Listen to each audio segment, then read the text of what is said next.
close your eyes. Let your body settle into the surface beneath you, growing heavier with each slow breath, each quiet exhale carrying away whatever small tensions the day has left behind. There is nothing you need to remember right now, nothing you need to plan, nowhere at all you need to be. The room around you is still, the air is soft,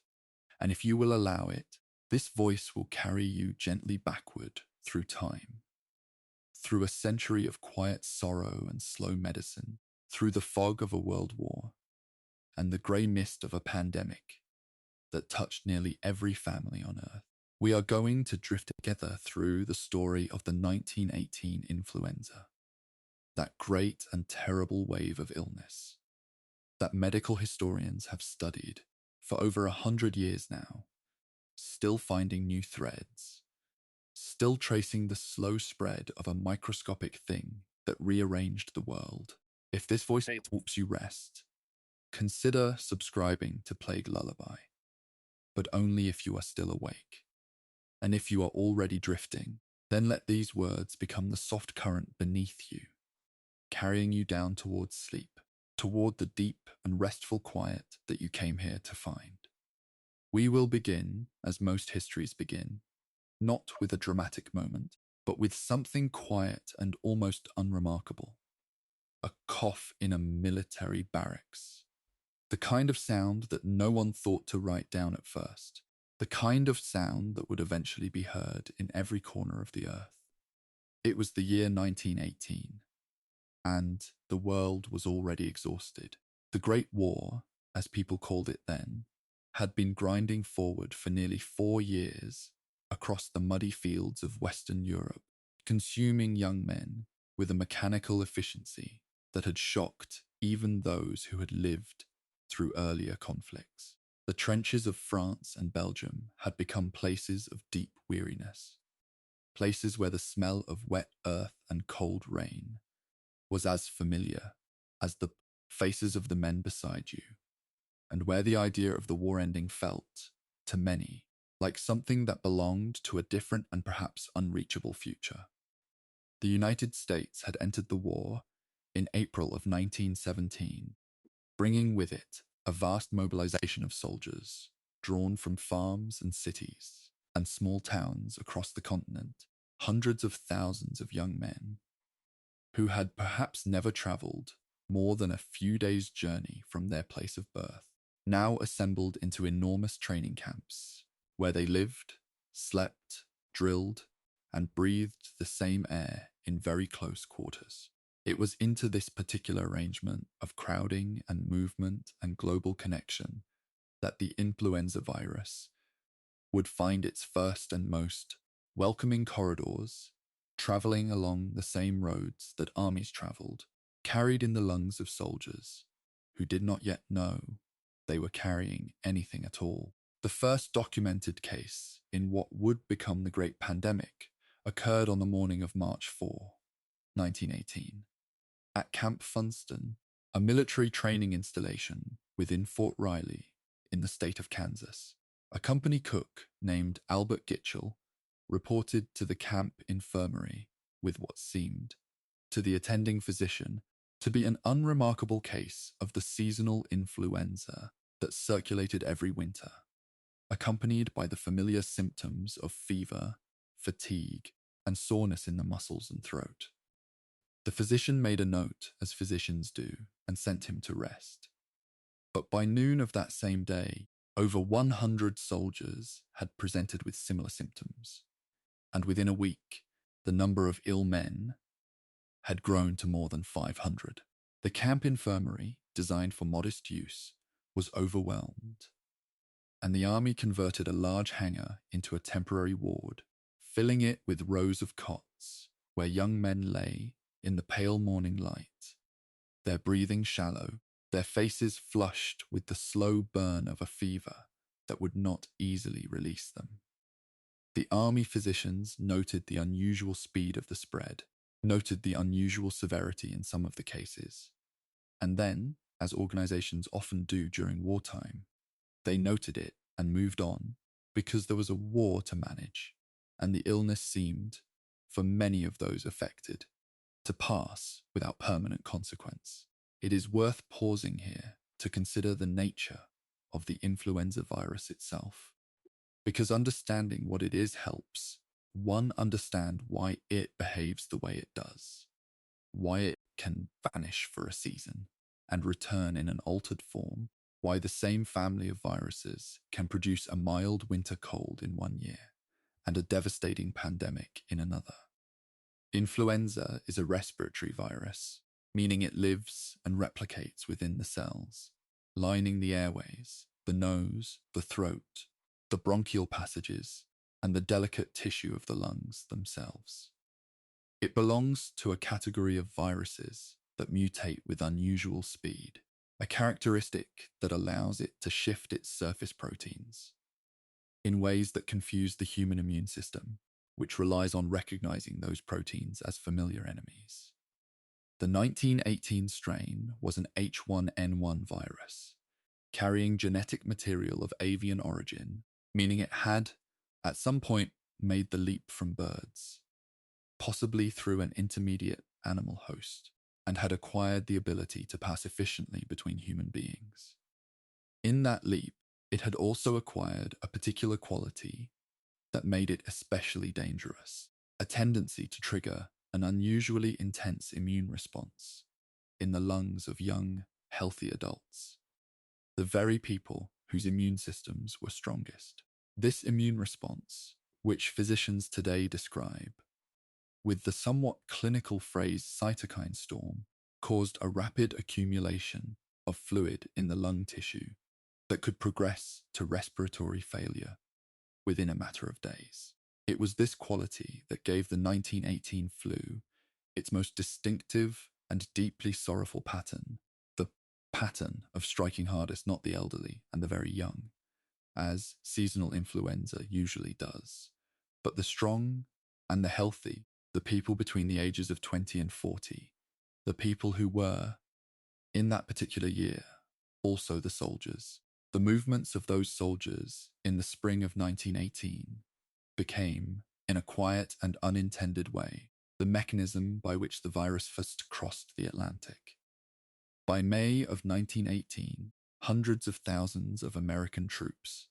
were boarding transport ships each month, sailing eastward across a grey and windswept ocean toward the ports of France and England, pressed together in the holds of ships that had been designed for cargo and hastily repurposed for human beings. The conditions aboard these ships were not comfortable, and they were not particularly clean, and the men who boarded them were already living in the kind of physical stress that comes from months of drilling and poor sleep and institutional food. The kind of stress that leaves the body slightly less capable of mounting a strong defense against an unfamiliar pathogen. The virus traveled with them, silently, carried in droplets of breath, and on the surfaces of shared equipment and clothing, and it arrived in France and England, and the rest of Europe in the bodies of soldiers who had crossed an ocean to fight a war, and had, unknowingly, brought something else along for the passage. The British, the French, the Italians, the German troops on the other side of the wire, all of them began to fall ill in that spring and early summer of 1918, with what seemed, initially, like an unusually persistent and widespread seasonal influenza. Officers wrote in their diaries about men who could not stand for inspection. Commanding generals reported entire battalions reduced to half strength by an illness that appeared to last a week or two, and then resolve. The war itself slowed, very slightly, in some sectors, as both sides contended with this quiet and uninvited presence in the trenches. Spain, importantly, was not involved in the war, and because its press was not subject to the wartime censorship that restricted reporting in France, Britain and Germany, Spanish newspapers were free to write openly about the illness that was spreading through Madrid and the other cities of the peninsula in the late spring of 1918. King Alfonso X of Spain fell ill in May of that year, and the Spanish newspapers reported his illness and the broader epidemic in their pages,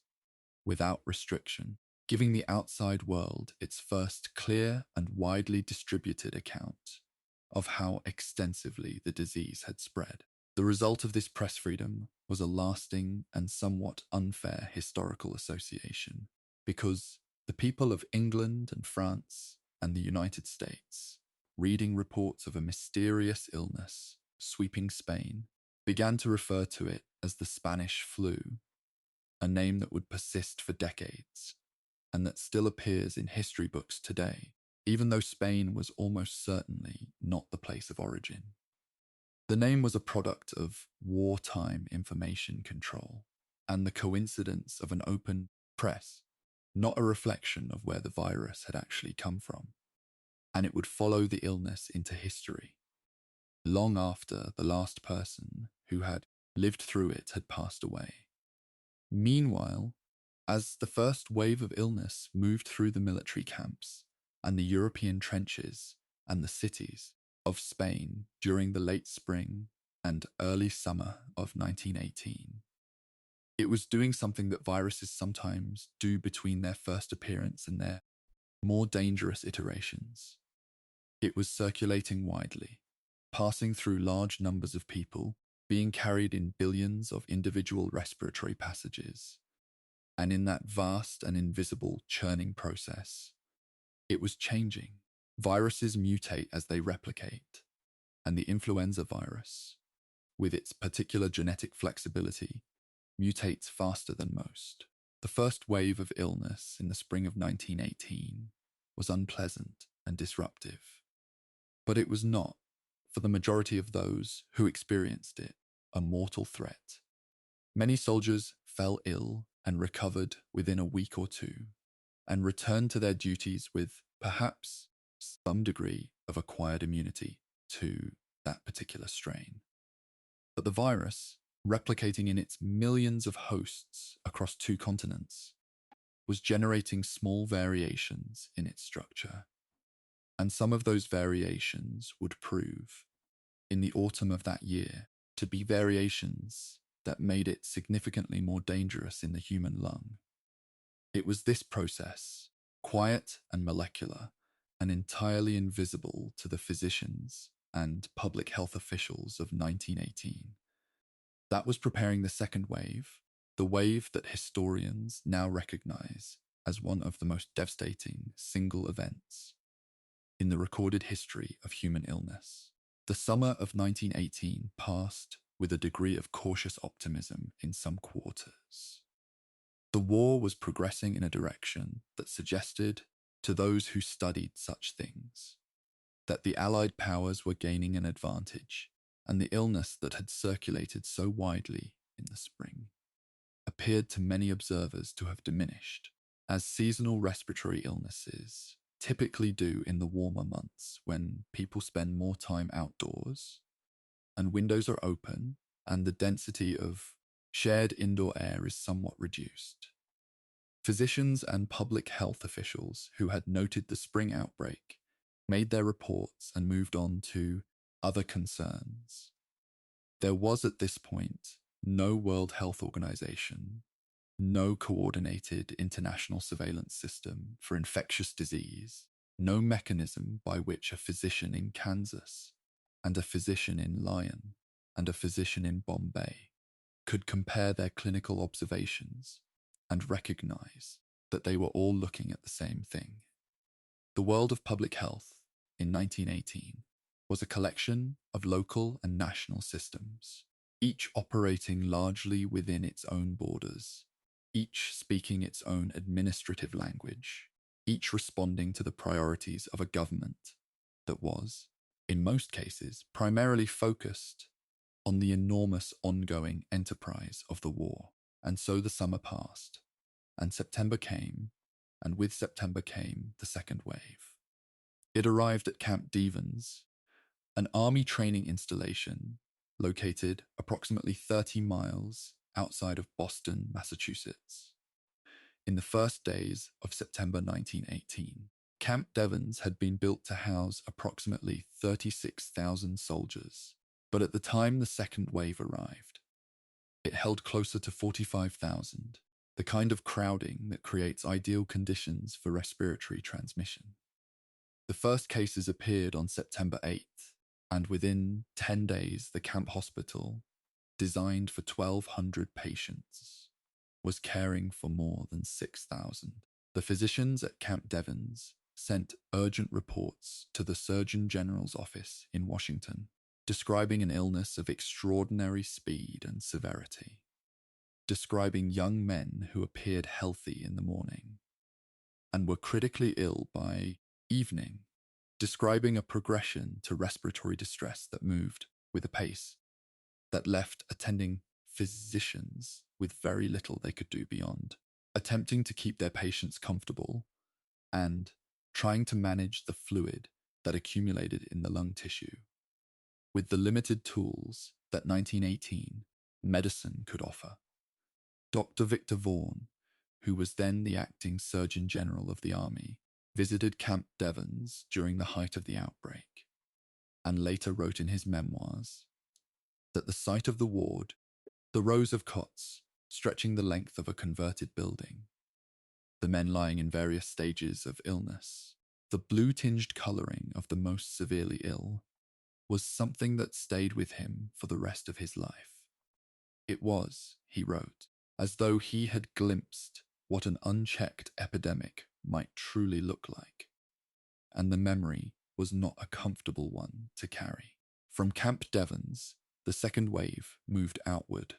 with the same quiet efficiency that had characterized the first, but with a lethality that the first wave had not possessed.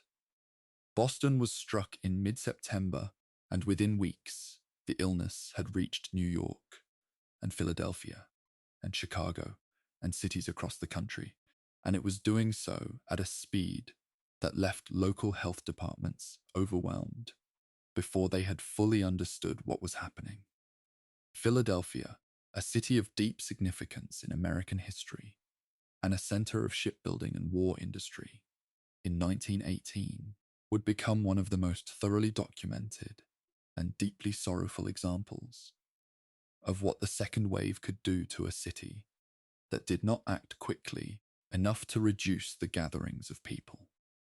The city's public health director, Dr. Wilmer Cruzen, made the decision not to cancel a large Liberty Loan parade. Scheduled for September 28, 1918, a parade designed to encourage citizens to purchase war bonds. An estimated 200,000 people gathered along the parade route on that day, standing shoulder to shoulder in the mild autumn air of late September. And within 72 hours, the hospitals of Philadelphia began to fill at a rate that no one had anticipated. By the first week of October, the city's morgues had exceeded their capacity, and cold storage facilities were being pressed into service to hold the bodies of those who had died waiting for burial. It was one of the most quietly devastating civic decisions of the entire pandemic, remembered not with anger, but with the kind of sorrowful understanding that comes from knowing that the people who made the decision simply did not yet know what they were dealing with. Into this landscape of spreading illness and overwhelmed hospitals came a substance that had been celebrated in the years just before 1918 as one of the great achievements of modern pharmaceutical science. Aspirin, the trade name given by the Bayer Company of Germany to acetylsalicylic acid, a compound that had been synthesized and patented in 1899, and that had spread in the intervening years across the pharmacies and medicine cabinets of Europe and North America. Aspirin was understood by the physicians of 1918 to reduce fever and relieve the pain in the muscles and joints that accompanied influenza, and in the desperate circumstances of an overwhelming epidemic, it appeared to be one of the few tools that medicine could offer. The Surgeon General of the United States and the United States Navy both issued recommendations for its use in the treatment of influenza, and the Journal of the American Medical Association published guidance suggesting doses of 1,000 milligrams every 3 hours, a regimen that would amount to the equivalent of nearly 25 standard aspirin tablets in the course of a single day. This dose, which contemporary pharmacology understands to be approximately twice the maximum safe daily dose for an adult, was recommended in good faith by physicians who had no way of knowing what we now know about the relationship between high doses of salicylates and the accumulation of fluid in the lung tissue. Dr. Karen Starko, writing in the journal Clinical Infectious Diseases in 2009, published one of the most carefully reasoned analyses of the relationship between aspirin use and mortality in the 1918 pandemic, noting that the symptoms of aspirin toxicity, including rapid and difficult breathing, accumulation of fluid in the lung tissue, and altered mental status, overlapped significantly with the symptoms of severe influenza, and may have been difficult for physicians of the time to distinguish from the viral illness itself. Starko examined autopsy reports from 1918 and found that they contained descriptions consistent with what contemporary medicine recognizes as the pathological picture of salicylate toxicity in the lungs. Findings that suggest at least some portion of the deaths attributed to the influenza virus may have been accelerated or directly caused by the treatment that was being administered in good faith to relieve suffering. The Bayer Company, it is important to note, did not bear any particular malice in this story. They had produced a compound that was genuinely useful at appropriate doses, and the recommendations for high-dose treatment came from American and British medical authorities responding to a crisis with the tools and knowledge available to them in that particular moment. The aspirin chapter of the 1918 pandemic is not a story of corporate villainy or medical negligence in the deliberate sense, but rather a story of the particular danger that arises when a new and powerful tool is deployed without a complete understanding of its limits, under the pressure of a rapidly evolving emergency, by people who were doing everything they knew how to do. The pharmaceutical landscape of 1918 was, by modern standards, quite sparse. There were no antiviral medications of any kind, because the concept of a specific antiviral agent did not yet exist in practical medicine. There were no antibiotics, because the discovery of penicillin lay a decade in the future. And the bacterial infections that commonly complicated severe influenza, infections of the lung tissue by Streptococcus and Staphylococcus and Pneumococcus, could only be managed by the immune system of the patient with whatever support could be offered by nursing care, hydration, and rest. There was no influenza vaccine because the influenza virus itself had not yet been identified. The causative agent of the illness was still a matter of active scientific debate in 1918, with many physicians believing that the disease was caused by a bacterium discovered by the German physician Richard Pfeiffer in 1892, which had been named Bacillus influenzae, now known as Haemophilus influenzae, a bacterium that was indeed present in the respiratory tracts of many influenza patients, but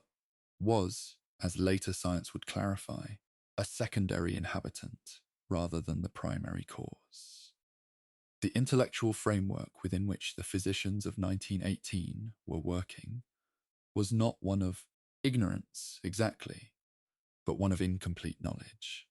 and the distance between what they knew and what they would have needed to know to effectively combat the pandemic was very large. They worked with dedication and care,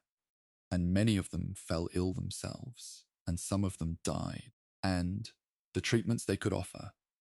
were limited to the kind of supportive care that has always been the foundation of medicine in the absence of specific remedies. The social and cultural fabric of the cities and towns struck by the second wave was strained in ways that are quietly moving to contemplate from the distance of a century. Families in Philadelphia and Boston and San Francisco and Chicago found themselves in circumstances that ordinary life had not prepared them for, circumstances in which the ordinary rituals of illness and death, the visiting neighbor, the gathered family, the priest or minister or rabbi at the bedside, were disrupted by the sheer number of ill people and by the quarantine measures that cities began to impose as the scale of the epidemic became impossible to ignore. Churches and schools and theaters and movie houses were closed across the country, their buildings silent in the autumn afternoons, the absence of ordinary noise making the streets feel, to those who walked through them, slightly altered, as if the city itself were holding its breath. The American Red Cross organized emergency nursing programs and appealed urgently to citizens to volunteer as caregivers. But the demand for nurses was vastly greater than any voluntary program could meet, partly because the war had already drawn the majority of trained professional nurses away from civilian hospitals and into the military medical system. In many cities, the people who were most ill were being cared for by family members who had no medical training and who were themselves potentially ill, doing what they could in poorly ventilated rooms, with cold cloths and warm broth, and the kind of attentive presence that, in the absence of effective medicine, is sometimes the most powerful thing a human being can offer another. The literary and artistic record of the 1918 pandemic is, in some ways, thinner than one might expect, given the scale of the event. The American writer Catherine Ann Porter fell gravely ill during the second wave, and later wrote about her experience in her novella Pale Horse, Pale Rider, published in 1939, which remains one of the few significant literary works to engage directly with the experience of surviving the pandemic. The relative scarcity of cultural documentation has puzzled historians for decades, and various explanations have been offered, including the suggestion that the experience was so widespread and so close to home, so much a part of the fabric of ordinary life, rather than a distant event one read about in newspapers, that it was difficult for people to step back from it and transform it into narrative. There was also perhaps a collective desire to move forward once the pandemic had subsided, to step away from the memory of so much illness and death, and re-enter ordinary life, to find again the textures of daily existence that the virus had temporarily suspended. The war ended in November of 1918, and the celebrations of Armistice Day drew people into the streets in exactly the kind of large gatherings that public health officials had been discouraging, and the mingling of the crowds in those celebrations may have contributed to the persistence of the virus into the winter and the emergence of a third wave in early 1919. The autumn of 1918 unfolded across the United States and the rest of the world with a rhythm that those who lived through it described in terms of accumulating loss. In October of that year alone, it is estimated that the virus killed approximately 195,000 Americans, a number that exceeds the total American military deaths in the First World War, and represents a concentration of mortality in a single calendar month that has no parallel in American history before or since. The city of Philadelphia had, by the end of October, buried more than 11,000 of its citizens from influenza, and the backlog of unburied bodies that had accumulated in the worst weeks of September and October left an impression on the collective memory of the city that persisted for generations. In New York, which had somewhat better public health infrastructure and had acted slightly more quickly to impose limitations on gatherings, the mortality was somewhat lower, but the burden on hospitals was still enormous, and the decline in industrial productivity, particularly in the shipyards that were crucial to the war effort, reached 40% at the height of the epidemic. In San Francisco, which would later become one of the more documented examples of the complicated relationship between public health measures and public compliance, the Board of Health issued an order requiring any person conducting business with the public to wear a mask, and the city's streets took on a quietly surreal quality, the masked faces of strangers moving through the fog of a California autumn morning, a sight that would have seemed entirely alien to those same streets just weeks before. The global reach of the second wave was perhaps even more remarkable, in a sorrowful way, than its domestic toll in the United States. The virus reached India, where the subcontinent's dense population and limited medical infrastructure contributed to a death toll that some historians estimate at between 12 and 17 million people, making India one of the most severely affected regions in the world, a fact that received relatively little coverage in Western accounts written at the time. It reached South Africa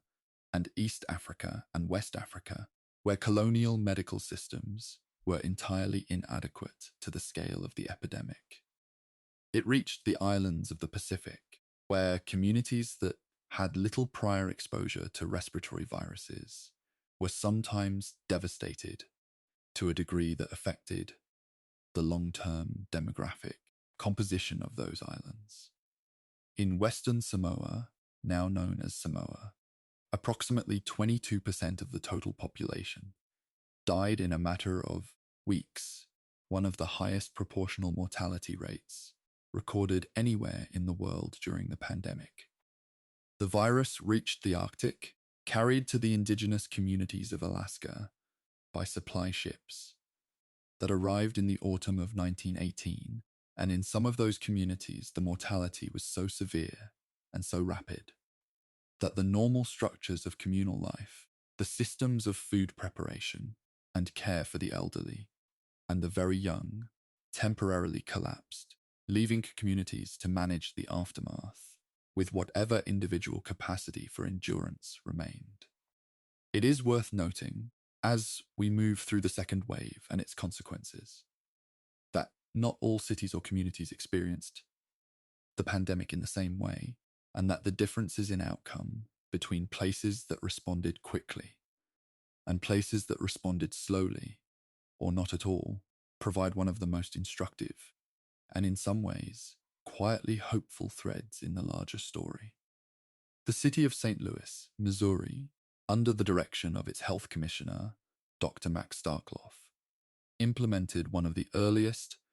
and most comprehensive public health responses in the United States, issuing orders to close schools, churches, theaters, and other gathering places within days of the first reported cases in late September of 1918. The mortality in St. Louis during the second wave was, by careful historical reconstruction, significantly lower than in cities like Philadelphia that had delayed or avoided such measures, and the comparison between these two cities has been studied extensively by public health historians interested in the relationship between early intervention and epidemic outcome. Dr. Starkloff's actions were not universally welcomed at the time. Businesses that were forced to close objected, and there were voices in the city that argued the measures were excessive and unnecessary and damaging to commerce. But the numbers, as they accumulated through the autumn of 1918, told a story that was relatively clear, and the city of St. Louis became, in the historical literature, a kind of quiet emblem of what careful and timely public health action could accomplish in the face of a rapidly spreading respiratory illness. The science of virology in 1918 was still in a relatively early stage of its development, and the physicians and researchers who were attempting to understand the causative agent of the pandemic were working with tools and conceptual frameworks that were quite different from those available to their successors. The germ theory of disease, which held that specific microorganisms were responsible for specific illnesses, was by 1918 well established and widely accepted in the medical community, having been articulated and demonstrated most powerfully by Louis Pasteur and Robert Koch in the second half of the 19th century. But the category of the virus, as distinct from the bacterium, was still not entirely clear in 1918, and the technology needed to visualize viruses, the electron microscope, did not yet exist. The tools available to researchers were the light microscope and the culture dish, instruments adequate for the study of bacteria, but not for the study of viruses, which are too small to be seen by ordinary light microscopy, and which cannot be grown on the standard nutrient media used for bacteria. The Rockefeller Institute in New York, under the direction of Dr. Oswald Avery and his colleagues, was one of the centers of research into the 1918 pandemic, and the work done there, while it did not resolve the question of viral causation, laid important groundwork for the bacteriological understanding of the secondary infections that were contributing to pandemic mortality. The weeks that followed the peak of the second wave in October 1918 brought a gradual and uneven decline in the number of new cases reported across the United States and Europe, a decline that corresponded, in ways that were only partially understood at the time, with the development of population-level immunity in communities that had been most heavily exposed. As November arrived, and then the armistice of November 11th, 1918,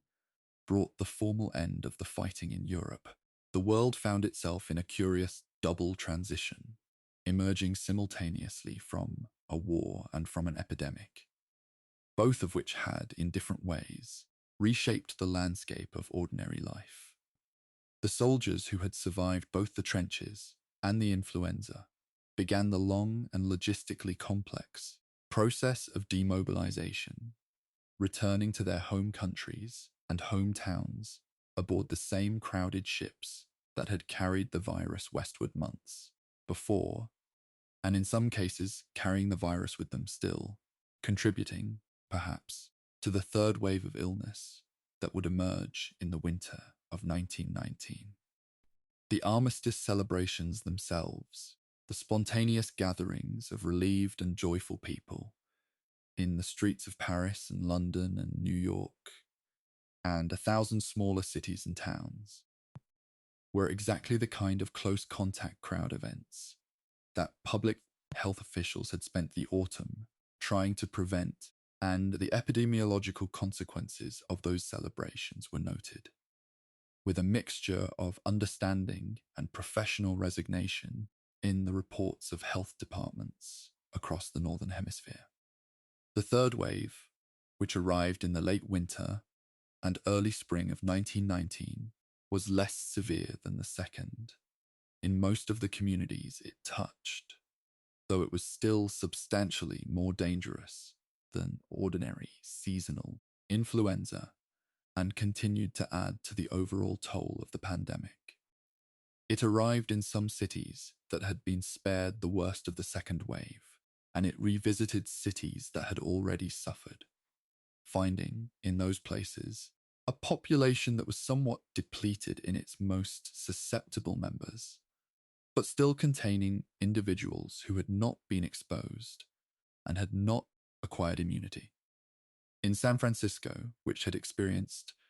one of the more complicated public health stories of the second wave, the third wave produced a particularly painful sequence of events, as the city's mask ordinance had been lifted in November 1918 amid public celebrations of the armistice, and the subsequent resurgence of cases in January 1919, which produced 1,800 new cases and over 100 deaths in the first 5 days of the month alone, led to bitter recriminations and a second round of public health orders that were met with considerably more resistance than the first. The story of San Francisco during the 1918 pandemic is, in many ways, a microcosm of the larger tensions between individual liberty and collective health that epidemic disease always brings to the surface. Tensions that are not unique to 1918, and that would be recognized by anyone living through any subsequent public health emergency. Meanwhile, in Paris, in early 1919, a different and in some ways equally consequential drama was unfolding alongside the continuing tale of the pandemic. The leaders of the Allied powers had gathered at Versailles to negotiate the terms of the peace that would formally end the First World War, and among the most prominent figures at those negotiations was United States President Woodrow Wilson, who had arrived in Paris with a vision for a new international order, based on what he called his 14 points. A framework for peace that included, among other provisions, the creation of a League of Nations that might prevent future wars. Wilson was, by the early months of 1919, one of the most admired public figures in the world, and his presence at the peace negotiations gave him considerable moral authority. But in April of 1919, Wilson fell suddenly and severely ill, collapsing with what his physician described at the time as influenza, and the illness appeared to affect him in ways that went beyond the ordinary respiratory symptoms of the flu, producing confusion, fatigue, and what some historians who have subsequently reviewed the medical records describe as a noticeable change in his cognitive capacity and his negotiating behavior. Some historians believe that Wilson's illness at Versailles,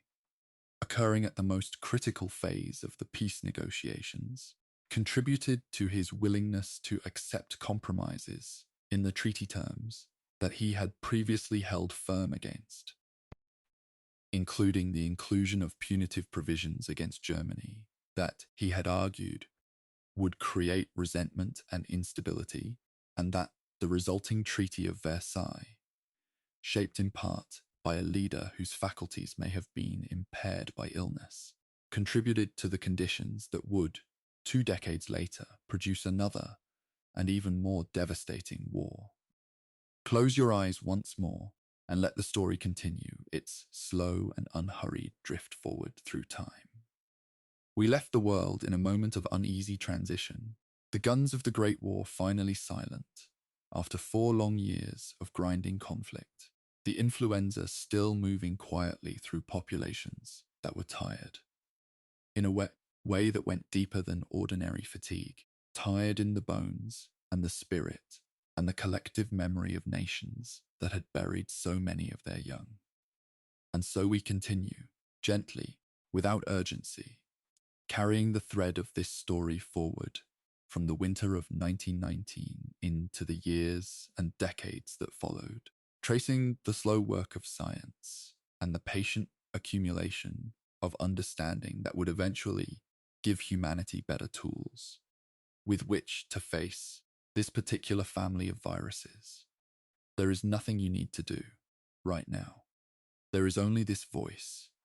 and the quiet dark behind your closed eyes, and the soft weight of history settling over you like a blanket at the end of a very long day. The third wave of the 1918 pandemic moved through the northern hemisphere in the late winter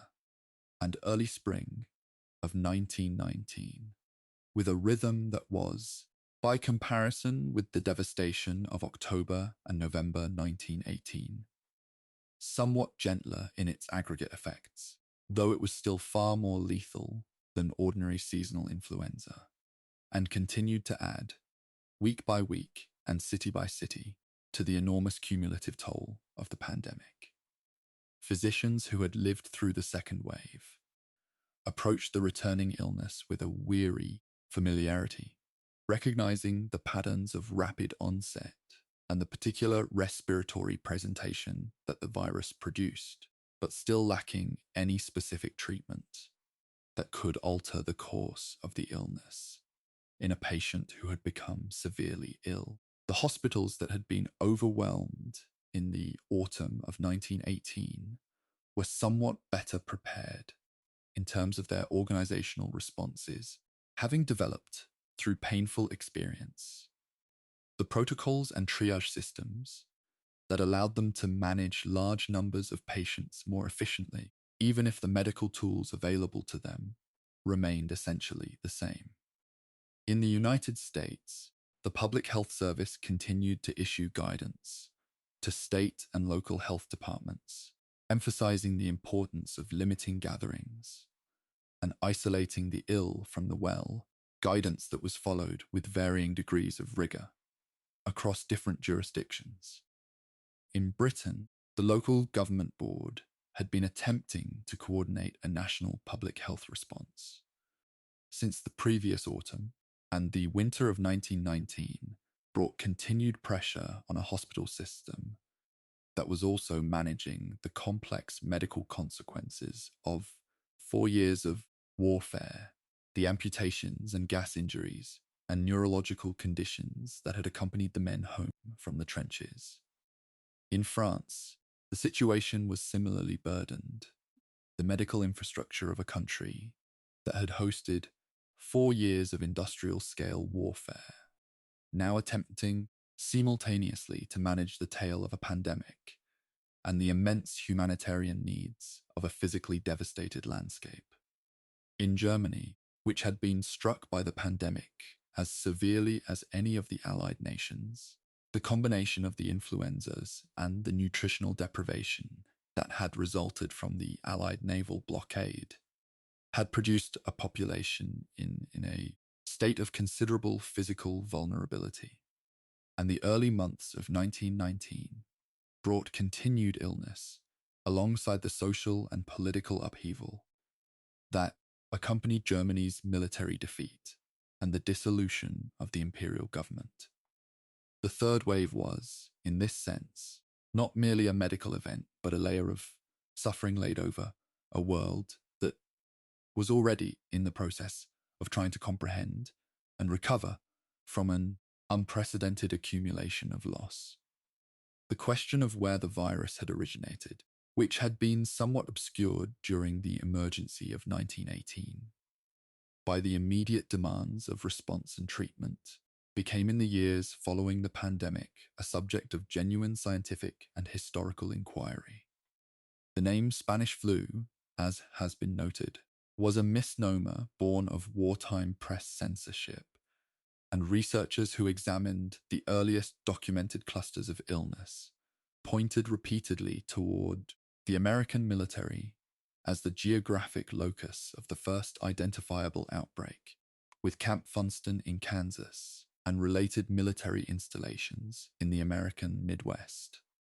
appearing most consistently in the historical reconstruction. Some researchers have pointed to an outbreak of respiratory illness reported in Haskell County, Kansas, in January and February of 1918, documented by a local physician named Loring Minor, who filed a report with the United States Public Health Service, describing an unusually severe respiratory illness among the farm families of that rural county. An illness that appeared and then subsided, leaving behind a small cluster of documented deaths. Dr. Minor's report, which was published in the Public Health Reports in April of 1918, has been cited by some historians as the earliest documented record of what may have been the 1918 pandemic strain, predating even the Camp Funston outbreak by several weeks. The connection between the farms of Haskell County, with their close proximity between humans and domestic animals, including hogs and poultry, and the emergence of a novel influenza strain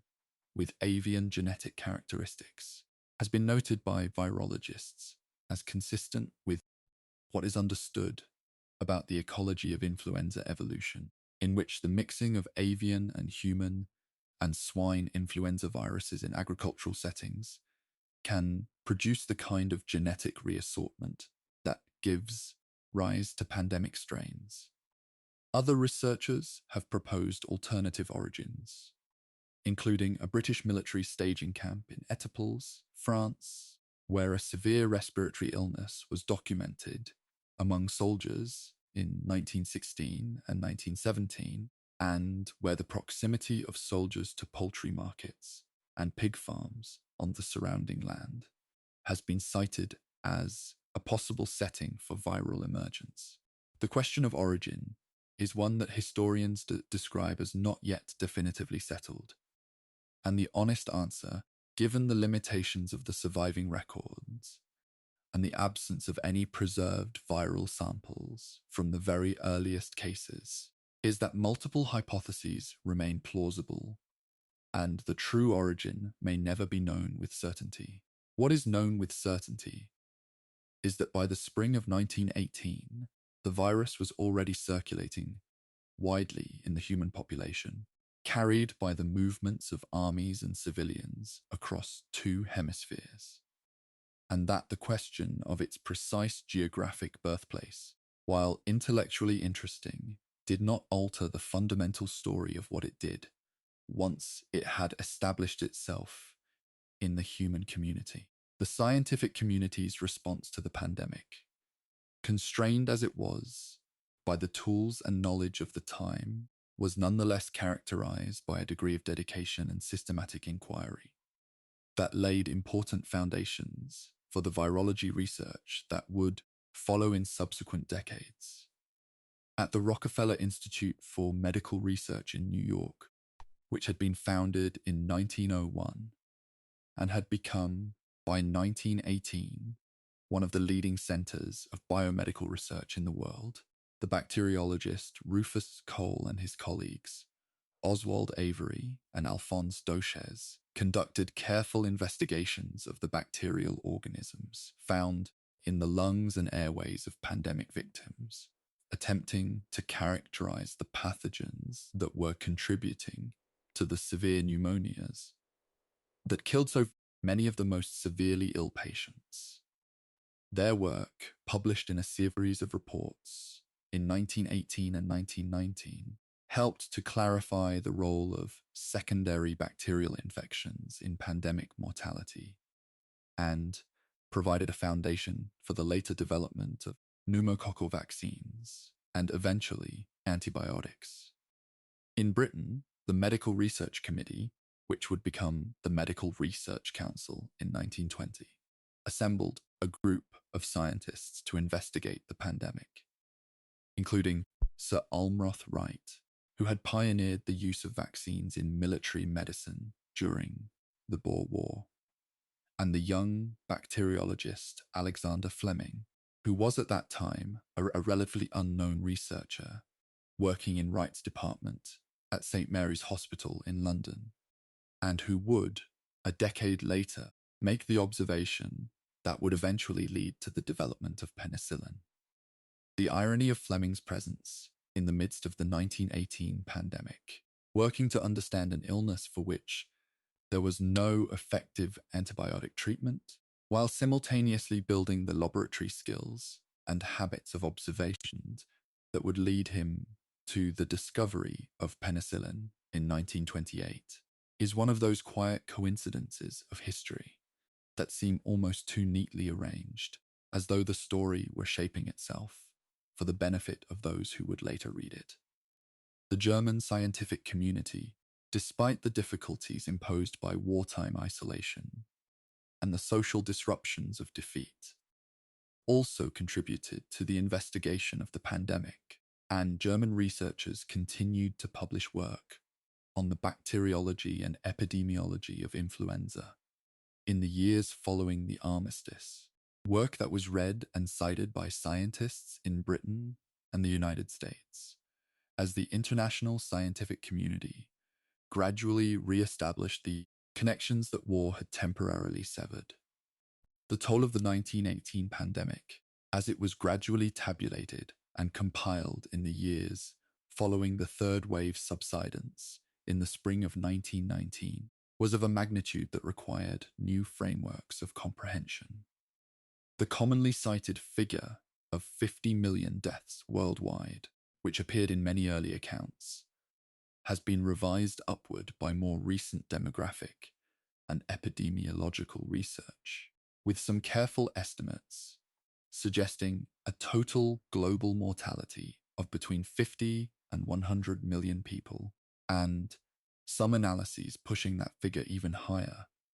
when the indirect deaths from famine and social disruption attributable to the pandemic are included. The global population in 1918 was approximately 1.8 billion people, meaning that the pandemic killed somewhere between 3 and 5% of all human beings alive on Earth in the space of roughly 24 months, a mortality rate that places it among the most devastating demographic events in recorded history, comparable in proportional terms to the Black Death of the 14th century, and exceeding in absolute numbers any other pandemic for which reliable records exist. In the United States alone, the death toll has been estimated at approximately 675,000 people, a number that is approximately 10 times the total American military deaths in the First World War. And that represented a reduction of roughly 12 years in the average life expectancy of the American population for the year 1918. In India, as has been noted, the death toll was catastrophically large, and the work of historical demographers reconstructing the mortality records of the colonial period has consistently produced estimates in the range of 12 to 17 million deaths, concentrated particularly in the autumn of 1918, and disproportionately affecting the rural poor who had less access to whatever limited medical care existed,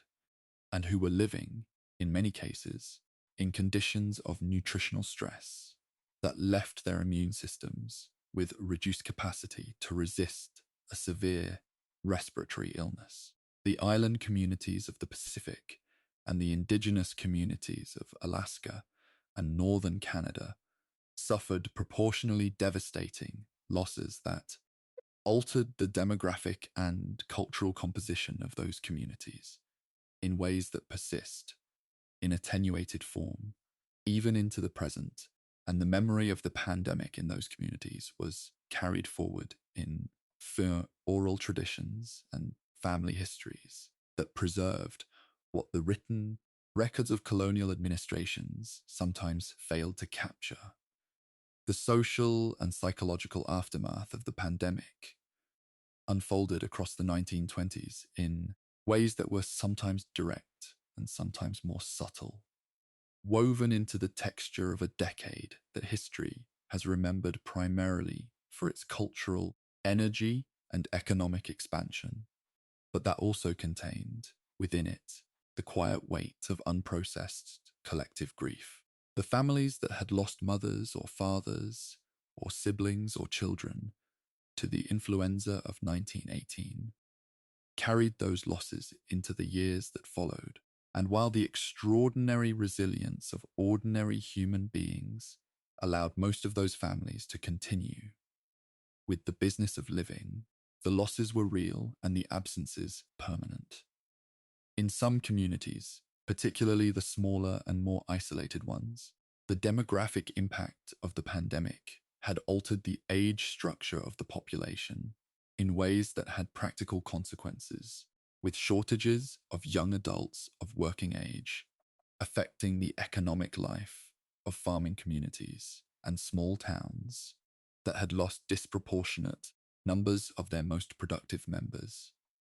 The orphanages and charitable institutions of cities across the United States and Europe saw increased admissions in 1919 and 1920,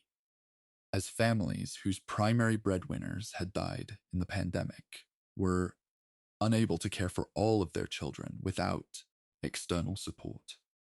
The public health infrastructure of many cities was, in some respects, strengthened by the pandemic experience, as the visible consequences of inadequate public health capacity had been so dramatic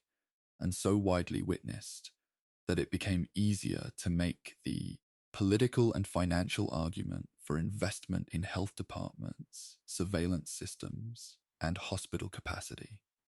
In the United States, the American Public Health Association and its affiliated organizations used the post-pandemic period to advocate for expanded public health, authority and funding, with varying degrees of success across different states and municipalities. And the experience of the pandemic contributed to the intellectual and political momentum that would eventually produce, in 1930, the reorganization and expansion of the Public Health Service and the establishment of the National Institutes of Health in its modern form. The literary and cultural processing of the pandemic experience, which had been relatively sparse in the immediate years following 1918, became somewhat more visible as the decade of the 1920s progressed, though it never achieved the kind of a sustained artistic engagement that the great war produced in its poets and novelists and painters. Thomas Wolfe, the American novelist, referred in his autobiographical fiction to a brother who had died in the pandemic, and the loss was woven into the texture of his prose as a presence that shaped his understanding of mortality and time. Virginia Woolf, whose husband Leonard was also struck by the influenza in 1918, though he survived, wrote about illness and its relationship to consciousness and the body in her 1926 essay, On Being Ill, a meditation that was not specifically about the pandemic, but that drew on the experience of sustained illness in a period when illness had been a nearly universal presence. The American poet Robert Frost lost his son-in-law to the pandemic in 1920, when the young man died of complications from influenza, and the loss cast a shadow over the family that can be traced through letters and memoirs written in the years following. In Germany, the cultural and artistic explosion of the Weimar Republic, which produced some of the most innovative art, theatre, and cinema of the 20th century, was happening simultaneously with the social processing of the enormous losses of war and pandemic, and some historians have argued that the particular intensity and anxiety visible in the cultural output of the Weimar years was partly a response to the accumulated grief of a generation that had lost too many of its people too quickly, and was finding, in art and music and film, a language for experiences that ordinary social life had not provided space to express. The story of the 1918 pandemic's interaction with the First World War was not entirely one of the virus making the war worse, though it certainly did that in many ways. It is worth noting that the second wave of the pandemic, arriving in September and October of 1918, struck the German military particularly hard at a moment when the German High Command was already managing a strategic situation that had become deeply unfavorable following the failure of the spring offensives of 1918, which had been the last major German attempt to achieve a decisive military victory before American forces could arrive in sufficient numbers to tip the balance. General Erich Ludendorff, who was effectively the military director of Germany's war effort in the final years of the war, wrote in his memoirs that the influenza had contributed significantly to the deterioration of German military capacity in the autumn of 1918, weakening units at a time when the army's reserve of manpower had already been consumed by years of attrition. The Allied armies were also struck by the second wave, and the American Expeditionary Forces under General John Pershing suffered significant influenza casualties in the autumn of 1918, with some American divisions reporting that influenza had reduced their effective fighting strength by 20 or 30% during the worst weeks of the epidemic. The interaction between the military demands of the war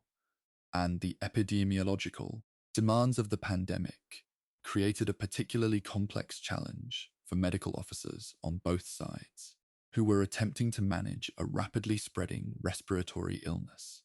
within large, densely housed, physically stressed populations, while simultaneously supporting the medical needs of combat operations. The decision made by military and political leaders on both sides to continue moving men, materiel, and information across the Atlantic throughout the second wave of the pandemic, a decision made on military grounds that were entirely understandable,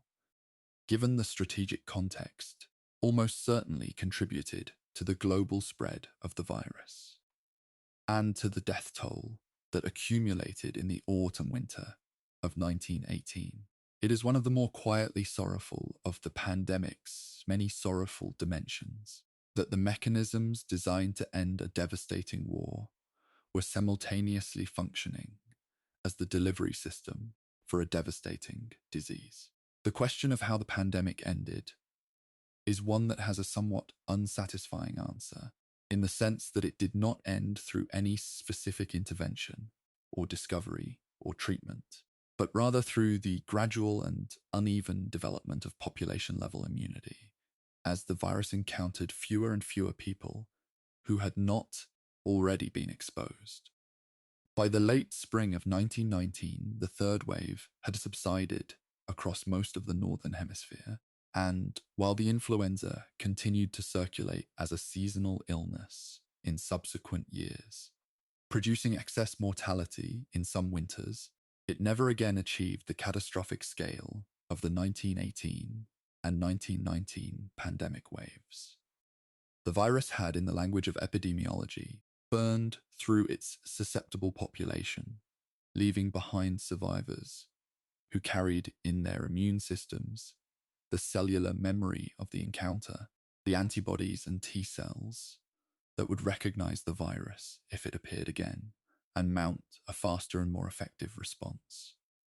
This herd immunity, as it came to be called in the epidemiological literature,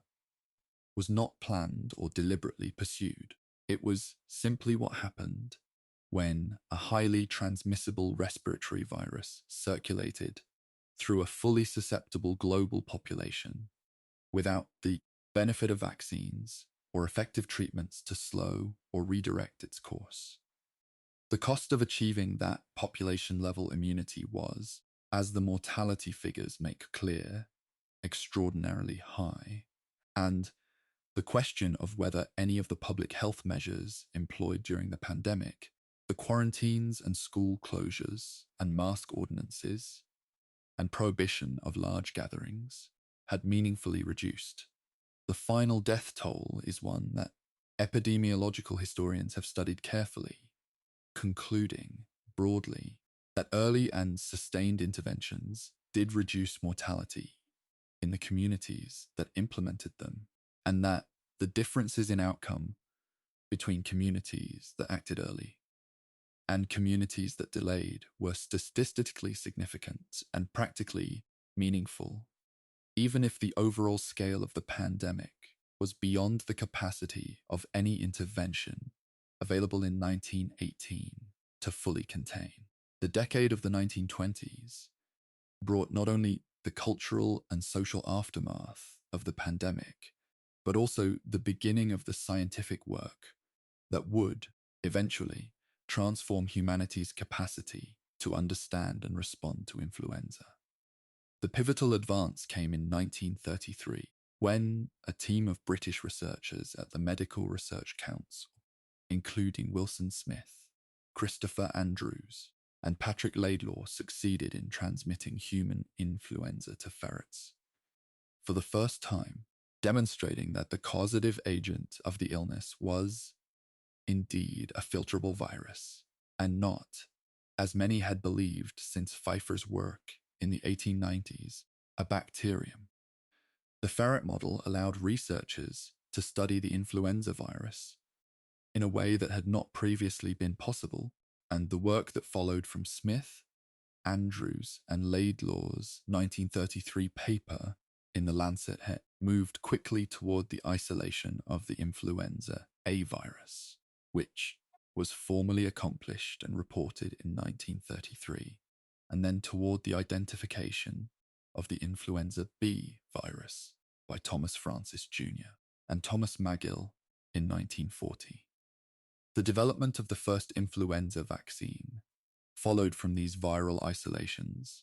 with Jonas Salk, who would later achieve greater fame for his work on polio, contributing to the development of a killed virus influenza vaccine during the Second World War, a vaccine that was tested in military populations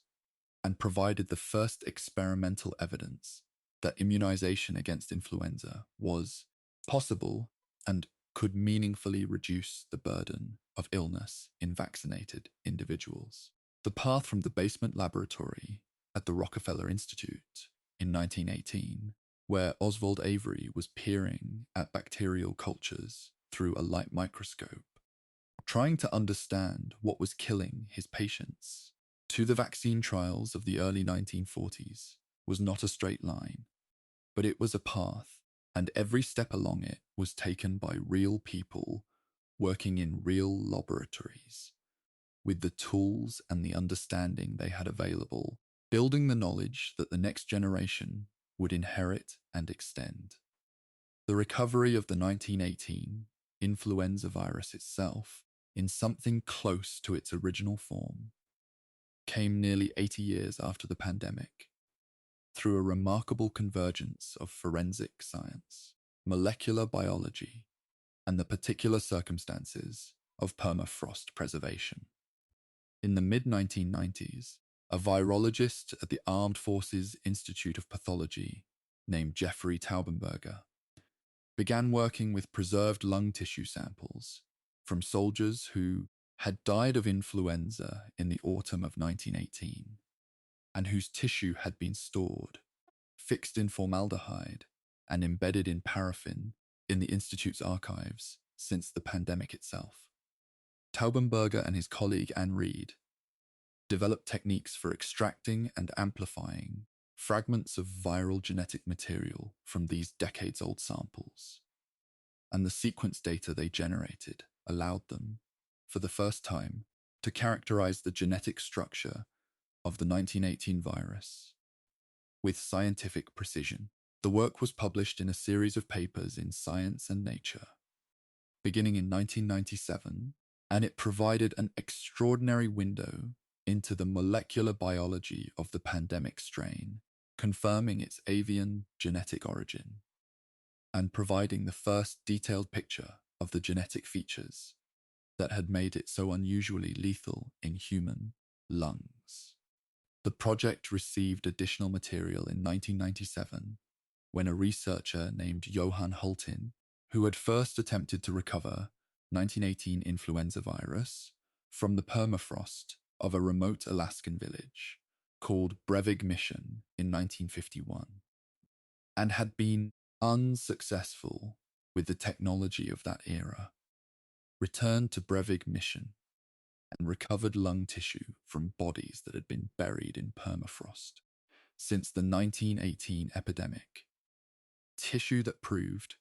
to contain sufficient preserved viral material for Taubenberger's molecular techniques to work with. The Brevig mission community had lost approximately 72 of its 80 inhabitants to the influenza in a period of approximately 5 days in November 1918, one of the most devastating local mortality events of the entire pandemic, and the permafrost that had preserved the bodies of those inhabitants for nearly 80 years also preserved within them. The molecular record of the virus that had killed them, a record that would eventually yield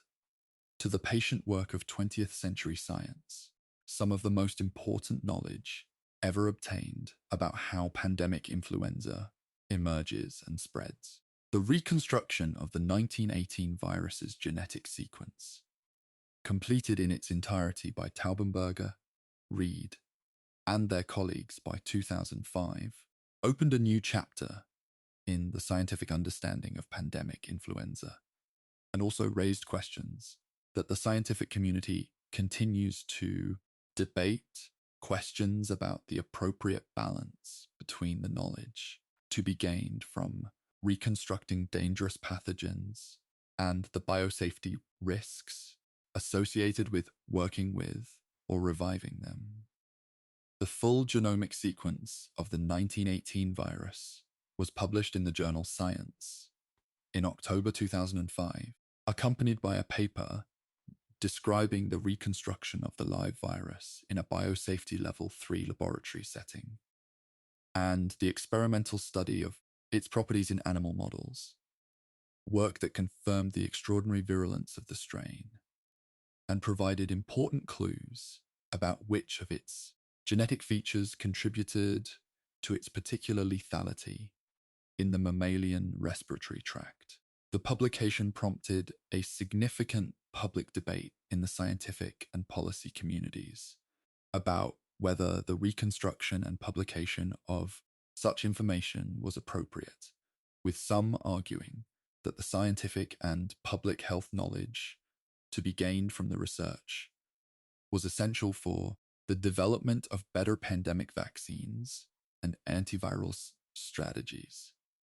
and others arguing that the detailed publication of the methods and genetic information needed to reconstruct one of the most lethal respiratory viruses in human history created biosecurity risks that outweighed the benefits. This debate, which continued through the early years of the 21st century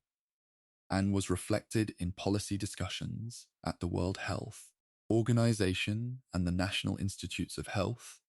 represented a new kind of challenge in the long relationship between science and epidemic disease, a challenge arising not from ignorance, but from knowledge, and from the particular situation of a scientific community powerful enough to reconstruct the past with potentially consequential results. The legacy of the 1918 pandemic in the institutions and policies of public health is one of the more quietly productive chapters in this long and otherwise sorrowful story, because the experience of the pandemic, as devastating as it was, contributed over the subsequent decades to the construction of a global public health architecture that had not existed before 1918. The League of Nations, despite the limitations of its political authority and the decision of the United States Senate not to ratify the Treaty of Versailles and join the organization, established a health organization in 1923 that represented the first systematic attempt to create an international body dedicated to the monitoring and control of epidemic disease. The Health Organization of the League of Nations, which had its headquarters in Geneva, developed the first international disease notification system, through which member nations were expected to report outbreaks of specified infectious diseases to a central registry that could alert other nations to potential threats, and it established the Eastern Bureau in Singapore, which monitored disease trends in Asia and the Pacific, and published regular epidemiological intelligence that was distributed to health ministries around the world. When the League of Nations was dissolved after the Second World War and replaced by the United Nations, the Health Organization was succeeded by the World Health Organization, founded in 1948, with a mandate that explicitly included the coordination of international responses to epidemic and pandemic disease, a mandate shaped in significant part by the experience of 1918 and the recognition that respiratory viruses did not respect national boundaries and could not be effectively managed by national public health systems acting in isolation. The influenza surveillance network that WHO established in 1952, which brought together national laboratories around the world in a coordinated system for the identification and characterization of circulating influenza strains, was a direct institutional descendant of the lessons learned in 1918, a practical embodiment of the recognition that early detection and rapid information sharing were among the most valuable tools available in the management of pandemic risk. The world that emerged from the 1918 pandemic carried within it a changed relationship with the idea of invisible threat, a quiet and not always consciously articulated awareness that the air itself, the shared breath of crowded rooms and busy streets and troop ships crossing grey oceans, could carry something that no army could fight and no treaty could contain. The scientists and physicians and public health workers who had lived through the pandemic and survived it carried forward into their subsequent careers a particular seriousness about respiratory illness, a professional memory of what an uncontrolled pandemic could do to a city in the space of 3 weeks. That shaped the way they thought about surveillance and preparedness and the fragility of ordinary life. The influenza virus that had caused the 1918 pandemic did not disappear from the human population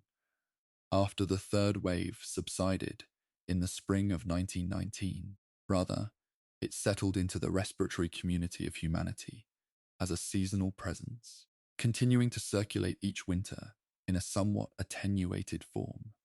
acquiring mutations each year that kept it one small step ahead of the immune recognition of the people it encountered, contributing to the pattern of annual influenza seasons that has continued without interruption from that year to this. In this sense, the 1918 virus became a permanent resident of the human respiratory world, and the descendants of that original pandemic strain continued to circulate for decades, eventually contributing their genetic material to the influenza strains of subsequent pandemic years. In 1957 and 1968 and 2009, each of those later pandemics carrying within their genetic architecture faint echoes of the original catastrophe. The long aftermath of 1918 was not, in other words, a story of the pandemic ending and the world returning to what it had been before, but rather a story of continuous adaptation and coexistence between the human immune system and a virus that had established, through the catastrophic events of those 2 years, a permanent presence in the ecological community of human illness. The decade of the 1930s brought the first genuine scientific breakthroughs in the understanding of influenza as a viral disease, and it is worth dwelling for a moment in those years, in the quiet of a laboratory in the English countryside, where the Medical Research Council had established its animal research facility at Mill Hill in North London, and where Wilson Smith, Christopher Andrews, and Patrick Laidlaw were conducting the careful and methodical work that would culminate in the first isolation of the human influenza virus. The 3 researchers had been tasked in the early 1930s with investigating the etiology of influenza, and they brought to the problem a combination of clinical experience, bacteriological training, and the kind of patient empirical curiosity that characterizes the best scientific work in any era. Their key insight was to move away from the assumption that the causative agent of influenza was a bacterium, and to approach the question with an open mind about the possibility that it was a filtrable virus, a category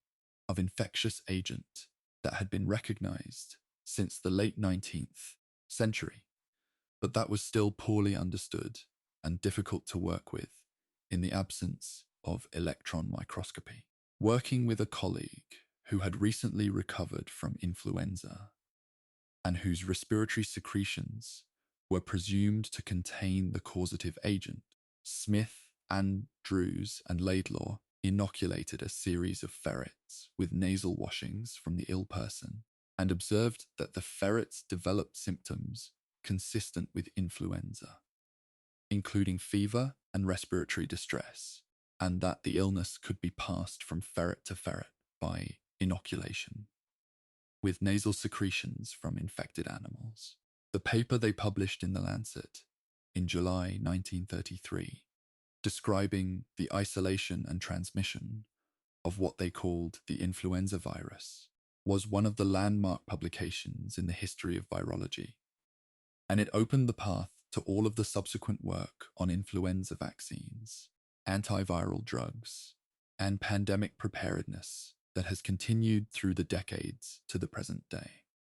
The ferret, that small and somewhat unlikely mammal, became the standard animal model for influenza research as a result of this work, and it remains so today, employed in laboratories around the world in the study of influenza transmission and the evaluation of candidate vaccines and antiviral agents. The discovery of the influenza virus in 1933 did not immediately produce a vaccine because the development of a vaccine required not only the identification of the causative agent, but also the development of reliable methods for growing the virus in sufficient quantities to serve as the basis for an immunizing preparation and for ensuring that the killed or inactivated viral material thus produced could stimulate an adequate immune response without causing illness. The breakthrough that made influenza vaccine production practically feasible came in 1936 when the virologist Alice Woodruff and her colleague, Ernest Goodpasture at Vanderbilt University, demonstrated that influenza virus could be grown in the allantoic fluid of fertilized hen's eggs, a system that proved to be highly productive and reliable. And that became, and remains to this day, the primary method by which influenza vaccine is manufactured on a large scale around the world. The elegance of the egg-based production system was that it provided a living, warm, protein-rich environment in which the virus could replicate with remarkable efficiency, producing large quantities of viral material from a relatively modest investment in materials, and it could be scaled up to produce millions of doses of vaccine in a relatively short period of time, once the appropriate seed strain had been identified and prepared. The American virologist Thomas Francis Jr., working first at the Rockefeller Institute and later at the University of Michigan, made critical contributions to the development of the first practical influenza vaccines in the late 1930s and early 1940s, collaborating with Jonas Salk on the formalin inactivated killed virus vaccine that was tested in military populations during the Second World War and proved, in those trials, to provide meaningful protection against the strains of influenza circulating at that time. The Board for the Investigation and Control of Influenza and Other Epidemic Diseases in the Army, established in 1941, oversaw these trials with a thoroughness that reflected the military's institutional memory of the catastrophic influenza toll of 1918, and the positive results of the wartime trials led directly to the approval of the first commercial influenza vaccine in the United States in 1945, a development that represented, in the most direct possible sense, the translation of the bitter lessons of 1918 into a practical tool for the protection of human life. The influenza pandemic of 1957, which emerged in southern China in February of that year and spread around the world in the subsequent months, provided the first real test of the global influenza surveillance and response system that had been constructed in the years since 1918, and the results were, by the standards of 1918, considerably more manageable, though the pandemic still produced an estimated 1 to 2 million deaths worldwide and caused significant disruption to health systems in affected countries. The 1957 pandemic was caused by an H2N2 influenza virus, a strain that differed significantly from the H1N1 strains that had been circulating since 1918 and against which the existing population had little or no immunity, and its emergence was detected relatively quickly by the WHO's Global Influenza Surveillance Network, allowing vaccine manufacturers to begin developing a matched vaccine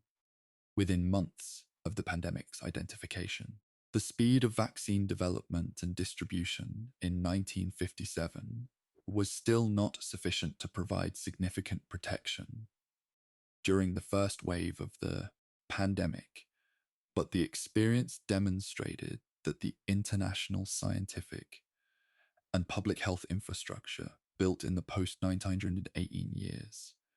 was capable of responding to a pandemic influenza threat with a speed and coordination that had been entirely unavailable to the world in 1918. Maurice Hilleman, a virologist at the Walter Reed Army Institute of Research, who would later become one of the most prolific vaccine developers in history, recognized the emerging 1957 pandemic from early reports of illness in Hong Kong and moved with remarkable urgency to obtain virus samples and begin vaccine production, contributing to the availability of some vaccine doses before the pandemic's peak in the United States in the autumn of 1957. The contrast with 1918 was not perfect, and the 1957 pandemic was still a serious global health event that claimed many lives, but it was a contrast nonetheless, a demonstration that knowledge accumulates and that the slow, patient work of science does eventually produce tools that change the outcome of encounters between human populations and pandemic viruses. The H3N2 pandemic of 1968, often called the Hong Kong flu, after the location where it was first identified, followed a broadly similar pattern to the 1957 pandemic, emerging in Asia and spreading globally within months, causing significant mortality, particularly in the elderly, and providing another test of the surveillance and response systems that had been continuously improved since their establishment in the 1950s. The 1968 pandemic was, in some ways, less severe than the 1957 pandemic in terms of overall mortality, partly because the H3N2 virus shared the N2 neuraminidase protein with the H2N2 virus that had circulated since 1957, meaning that a portion of the population had some degree of partial immunity to one of the virus's surface proteins, a phenomenon that epidemiologists refer to as original antigenic sin, in which prior exposure to a related virus modulates the immune response to a new but partially similar strain. The pandemic unfolded against the backdrop of one of the most turbulent years of the 20th century, 1968 being the year of the assassinations of Martin Luther King Jr. and Robert F. Kennedy in the United States, the Prague Spring and its suppression in Czechoslovakia, the student uprisings in Paris and other European cities, and the intensification of the Vietnam War, events that occupied the attention of governments and media in ways that left relatively little space for the coverage of an influenza pandemic that, while serious, did not produce the kind of overwhelming visible catastrophe that the 1918 pandemic had. The cultural and media context of pandemic management had changed enormously since 1918, and the 1968 pandemic was processed by the public and by governments as a serious but manageable public health event rather than an existential threat, a framing that was partly warranted by the genuine improvements in medical capacity and partly a reflection of the human tendency to normalize risks that fall below a certain threshold of immediate catastrophic visibility. The long journey from the 1918 pandemic to the development of antiviral medications, specifically targeting influenza,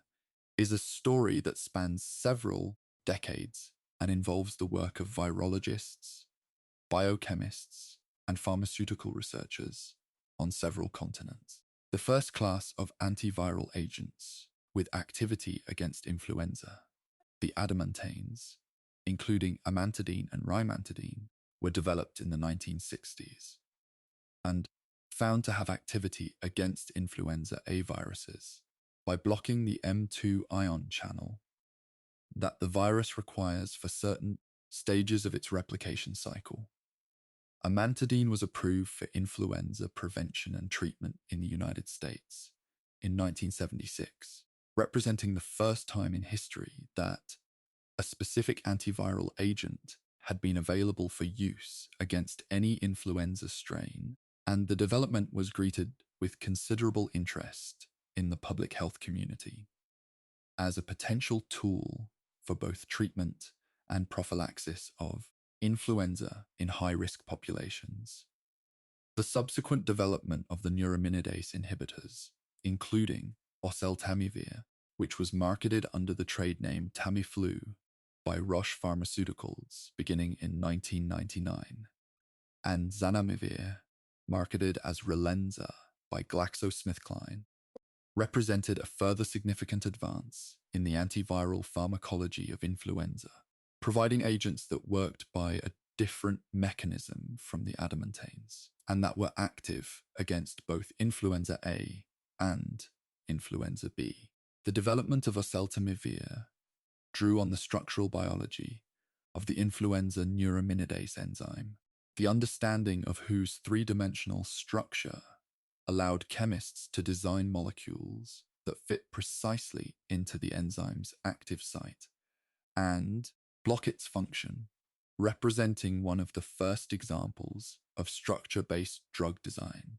applied to an antiviral target, and the work was recognized with the Nobel Prize in Chemistry awarded to Peter Coleman and Mark von Itzstein, two of the key contributors to the neuraminidase structure and inhibitor design work. The availability of these antiviral agents did not eliminate influenza as a public health threat, because the influenza virus's capacity for mutation meant that drug-resistant strains could and did emerge with continued viral circulation, but they represented a meaningful addition to the therapeutic armamentarium available to physicians treating influenza patients, particularly if administered early in the course of illness, and they dramatically changed the clinical management of severe influenzas compared with what had been available to the physicians of 1918. The return of the H1N1 influenza virus in 2009 in the form of the pandemic strain that emerged in Mexico and the southwestern United States in April of that year,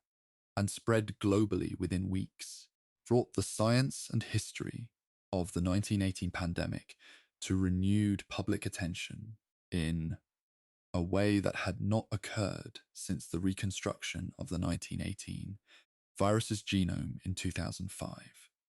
The 2009 H1N1 virus was a reassortant strain, meaning it had acquired its genetic segments from multiple different influenza lineages, including segments with ancestry in human H1N1 viruses,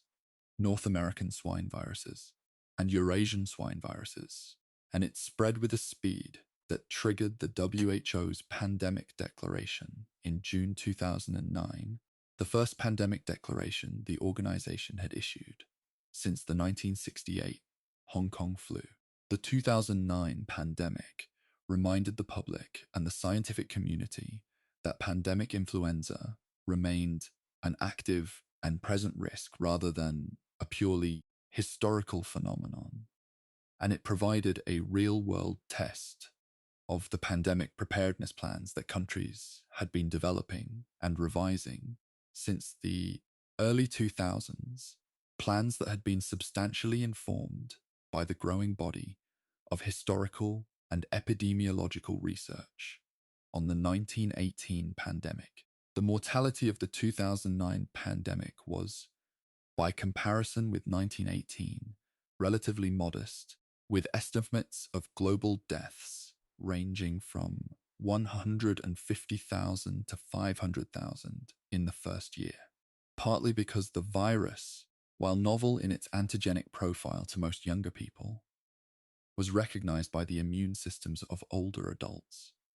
who had been exposed to related H1N1 strains earlier in their lives, a pattern of age-specific immunity that inverted the usual pattern of influenza mortality and echoed, in a muted way, the unusual age distribution of mortality seen in 1918.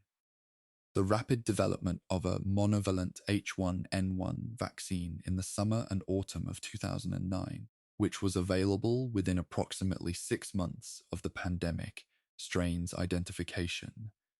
and was incorporated into seasonal influenza vaccine. Formulations for subsequent years demonstrated how far the infrastructure of influenza vaccine development and production had advanced since the days when the influenza virus itself had not yet been identified, let alone cultivated in eggs or studied through the lens of molecular biology. The philosophical dimensions of the 1918 pandemic, considered from the perspective of a century's distance, touch on questions that human beings have grappled with in different forms throughout the whole of recorded history. Questions about the relationship between individual lives and large historical forces, about the meaning of suffering at a scale too large for individual comprehension, about the strange and humbling experience of learning that the boundaries of human civilization and the invisible world of microorganisms are not as separate as ordinary daily life suggests. The philosopher William James, who died in 1910 and did not live to see the pandemic, had written about the varieties of religious and philosophical experience produced by encounters with mortality and suffering. And his framework, which emphasized the importance of personal experience and the inadequacy of purely abstract systems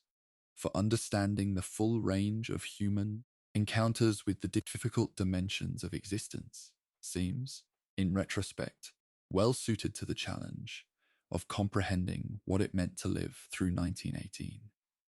The historian Alfred Crosby, whose 1989 book, America's Forgotten Pandemic, was one of the first serious scholarly treatments of the 1918 influenza in the modern era, argued that the pandemic had been forgotten not because it was unimportant, but because it was too close, too personal, too much a part of the texture of ordinary family life, to be processed as a distinct historical event in the way that wars and revolutions are processed, and his argument carries within it a recognition of the particular way in which intimate, domestic suffering resists the narrative frameworks that public and military history provides. The question of why some people died and others did not, why some families lost every member and others were untouched, was one that the physician and public health workers of 1918 could not answer, and that the scientists of subsequent decades have only partially answered, tracing the relevant factors of immune response genetics and viral exposure dose and nutritional status and prior immunity without ever arriving at a complete and satisfying explanation that accounts for every individual outcome. This irreducible particularity of individual experience within the large statistical patterns of epidemic mortality is, perhaps, one of the aspects of the pandemic story that most clearly illuminates the limits of both medical science and historical narrative. The limits of any attempt to fully contain, within a system of understanding, an event that was, at its core, composed of millions of individual human encounters with illness and loss. The centenary of the 1918 pandemic, observed in 2018 with commemorations, academic conferences, museum exhibitions, and documentary films in many countries, provided an occasion for the scientific and historical communities to take stock of a century of progress in the understanding and management of pandemic influenza. And the assessment was, broadly, one of genuine and significant advance, accompanied by a sober acknowledgement of the risks that remained. The virology of influenza was understood in extraordinary detail by 2018, with the three-dimensional structures of the key viral proteins mapped at atomic resolution, the mechanisms of viral replication characterized step by step, the genetic sequences of thousands of influenza strains from every corner of the world deposited in publicly accessible databases, and the evolutionary dynamics of influenza in human and animal populations tracked in near real time by global surveillance networks. The medical management of influenza had advanced from the aspirin and bed rest of 1918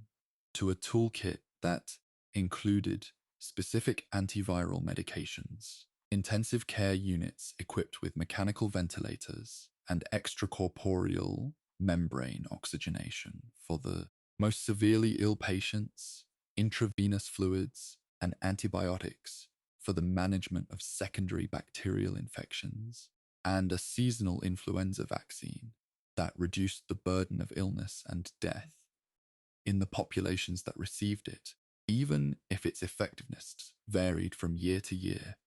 depending on the match between the vaccine strains and the circulating viruses. The global public health infrastructure for pandemic surveillance and response centered on the WHO's Global Influenza Surveillance and Response System, with its network of national influenza centers in over 100 countries, represented a level of international scientific cooperation and information sharing that would have been entirely unimaginable to the physicians and health officials who struggled in isolation in 1918, each city and country managing its crisis largely alone, with whatever knowledge and resources it had at hand. The centenary observations were marked by a genuine appreciation for the distance traveled in 100 years, and also by the kind of clear-eyed humility that the history of pandemic disease consistently demands. The recognition that the influenza virus's capacity for mutation and reassortment means that the risk of another pandemic of the scale and lethality of 1918 has not been eliminated, only better understood and more systematically prepared for, and that the preparation, while vastly better than anything available in 1918, is still not complete. The story of the 1918 pandemic reaches forward into the present not only through the institutional and scientific lineages that it helped to establish, but through something more intimate and less easily quantified, through the cellular memory carried in the immune systems of people alive today who are the grandchildren and great-grandchildren of those who survived, through the oral and written traditions of families and communities that preserved the memory of those who did not survive, and through the particular kind of cultural and epidemiological knowledge that a century of influenza research has deposited in the shared heritage of global public health. The researchers who work today in influenza laboratories, sequencing viral genomes and testing candidate vaccines, and developing new antiviral compounds are, in a direct and meaningful sense, the intellectual descendants of the researchers who worked at the Rockefeller Institute in 1918 and at Mill Hill in 1933 and at the University of Michigan in the 1940s, inheriting and building upon a tradition of inquiry that has been shaped at every stage by the memory of what an uncontrolled pandemic influenza can do to a human population. The people who designed and implemented the global response to the 2009 H1N1 pandemic, and who will design and implement the response to whatever pandemic strain emerges in future years, work within a framework of surveillance systems and response protocols and international agreements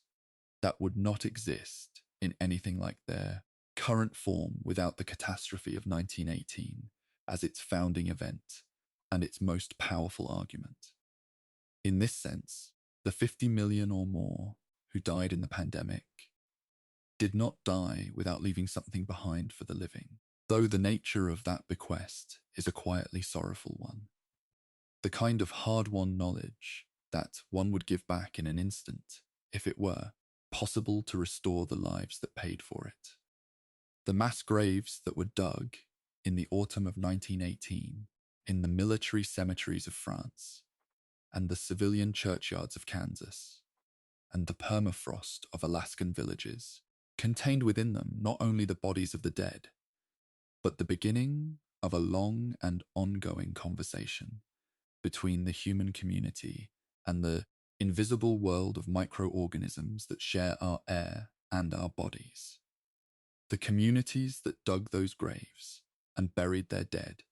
and then, with the particular resilience of ordinary human life, continued their daily existence into the winter and the spring, and the years that followed, were doing what communities have always done in the aftermath of epidemic disease, the slow work of grieving and remembering and rebuilding, and eventually, cautiously, resuming the social intimacies of shared meals and crowded rooms, and the kind of close human contact that makes life recognizable as life rather than mere survival. The nurses and physicians who worked in the overwhelmed hospitals of 1918, many of whom fell ill themselves, and some of whom died, left behind in their journals and letters and case, records a testimony to the particular experience of caring for patients in the midst of an epidemic that exceeds the capacity of the medical system to manage it. A testimony that has been read with recognition by their professional descendants who have worked in subsequent epidemics and pandemics. The public health officials who made difficult decisions about school closures and parade cancellations and mask ordinances in the autumn of 1918, some of whom were criticized at the time and some of whom were praised, left behind a record of decision-making under uncertainty that has been studied carefully by the epidemiologists and public health scholars who have tried to draw lessons applicable to future emergencies, lessons about the value of early action and sustained communication, and the importance of maintaining public trust through honesty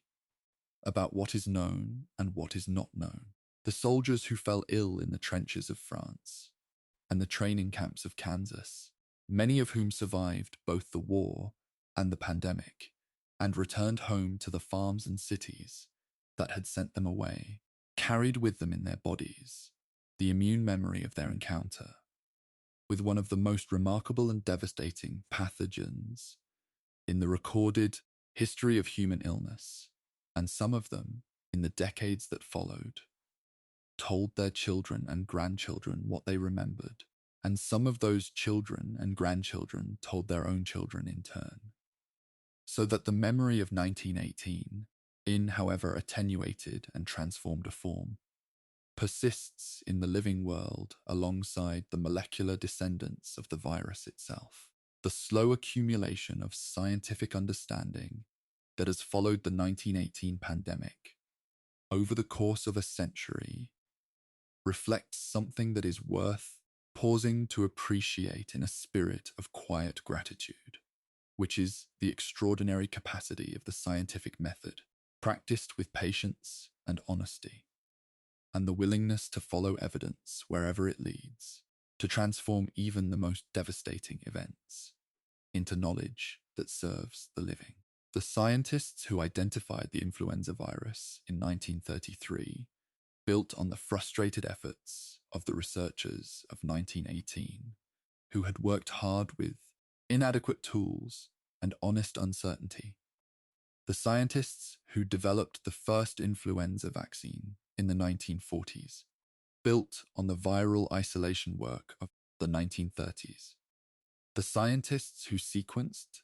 the 1918 virus's genome in the 1990s and 2000s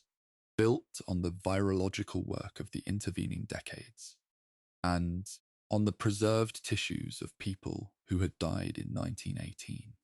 whose bodies stored in government archives and in the permafrost of the Alaskan landscape continued to yield information about the pandemic long after anyone who had known them personally had also passed away. The scientists who are working today on universal influenza vaccines, vaccines that might provide protection not against a single annual strain, but against a broad range of influenza viruses by targeting the conserved structural elements that the virus cannot easily change without losing its ability to function, are carrying forward a thread that runs directly back to the autumn of 1918 and to the recognition, bought at such enormous cost, that influenza's capacity for antigenic change is the fundamental challenge that any lasting solution must address. The work continues, quietly and persistently, in laboratories on every continent, driven by the accumulated memory of what pandemic influenza has done to the human community and by the reasonable hope that the next encounter between a novel pandemic strain and the global human population will find that population better prepared, better protected, and better equipped to care for those who fall ill than the world was in the autumn of 1918. The particular suffering of those who were young and healthy and strong in 1918, the 20 and 30-year-olds whose immune systems mounted the vigorous responses that sometimes became the cause of their own respiratory distress, represents one of the most poignant inversions in the history of epidemic disease. The story of strength becoming, in a particular biological context, a vulnerability. The young soldiers in the converted barracks of Camp Devens, lying in rows on their cots in the grey September light, were at the peak of their physical capacity, their bodies capable of extraordinary exertion, and the illness that took the most severely ill among them in a matter of days worked through a mechanism that was, in a darkly ironic sense, a product of those very bodies' determination to fight the infection with every resource at their command. The cytokine storm, that cascade of immune signaling molecules that in some patients produced a rapid and devastating accumulation of fluid in the lung tissue, was the immune system doing what immune systems are designed to do, responding vigorously to an unfamiliar threat, but responding in a way that, in the particular biological context of the 1918 viral strain, sometimes exceeded what the lung tissue could sustain. This phenomenon, which was not understood in 1918 and has only been clarified through the virology and immunology research of subsequent decades, adds a dimension of biological tragedy to the human tragedy of the pandemic, the recognition that the worst outcomes were sometimes produced not by the weakness of the immune response, but by its strength, not by a failure to fight, but by the fighting itself. The elderly and the very young, who in ordinary influenza seasons are the most vulnerable, were in 1918 sometimes spared the worst outcomes because their immune responses, being less vigorous, produced less of the immunological cascade that could tip a severe illness into a fatal one, a counterintuitive pattern that puzzled contemporary physicians, and that has been one of the defining scientific puzzles of 1918 pandemic research for the entire century since. The global landscape of public health that exists in the early decades of the 21st century is, in ways both visible and invisible, shaped by the 1918 pandemic and by the century of scientific and institutional response that followed it. The World Health Organization's annual recommendation of influenza vaccine strains, issued each February for the Northern Hemisphere and each September for the Southern Hemisphere, based on the surveillance data collected by the Global Network of National Influenza Centers, is a direct operational expression of the lesson learned in 1918 that influenza monitoring must be continuous, international, and scientifically rigorous. The stockpiles of antiviral medications maintained by national governments as part of their pandemic preparedness plans, the strategic reserves of oseltamivir and zanamivir that were assembled in the early 2000s by countries that had learned from the 1918 experience that pandemic influenza could outpace the manufacturing capacity for new vaccines, represent a practical translation of that experience into policy. The international agreements and regulations that govern the sharing of influenza virus samples and genetic sequence data between countries, a framework developed under the aegis of the WHO and formalized in the 2011 pandemic influenza preparedness framework, exist because the 1918 pandemic demonstrated with terrible clarity that a virus anywhere is a potential threat everywhere, and that the global human community's capacity to respond to that threat depends on its willingness to share information and biological materials with a speed and openness that transcends the ordinary boundaries of national interest. The emergency use authorization procedures developed by regulatory agencies like the United States Food and Drug Administration, which allow vaccines and treatments to be made available during a public health emergency before the full standard regulatory review process is complete, were shaped by the recognition that pandemic timelines do not accommodate the pace of ordinary regulatory review, a recognition rooted in the experience of 1918 and refined through the subsequent pandemic responses of 1957, 1968, 1976, and 2009. The quiet and unhurried work of the historians who have reconstructed the 1918 pandemic in its many dimensions, from the virological and epidemiological to the social and literary and political, has produced over the past several decades a body of knowledge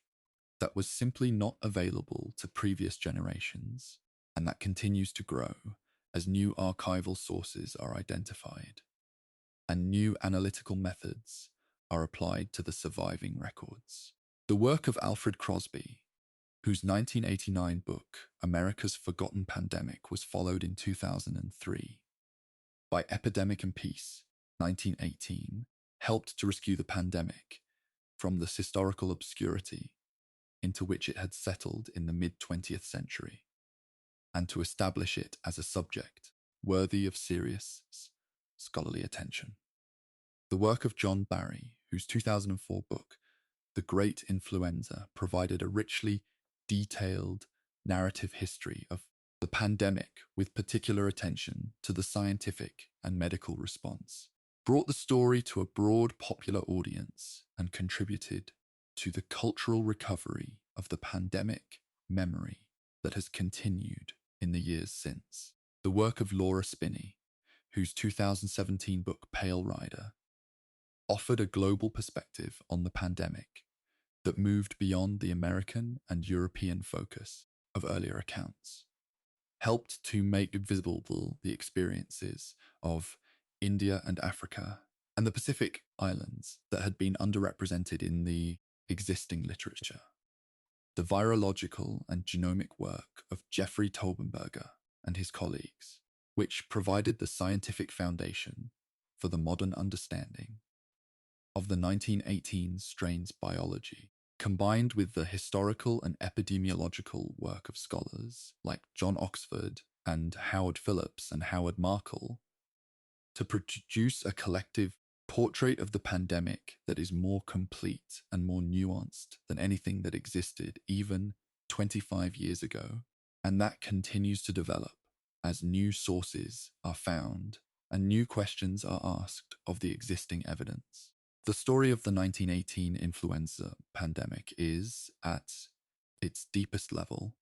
a story about the relationship between human beings and the biological world they inhabit. A world that contains within it both the extraordinary complexity of the human immune system and the extraordinary adaptability of the influenza virus, both the capacity of human communities to sustain themselves through devastating loss and the capacity of a microscopic entity to circumvent, at least temporarily, the defenses that evolution has built into the human body over millions of years. It is a story that contains, within its enormous scale and long duration, millions of individual human stories, each one of which was, to the person living it, the entire world, the story of a mother in Philadelphia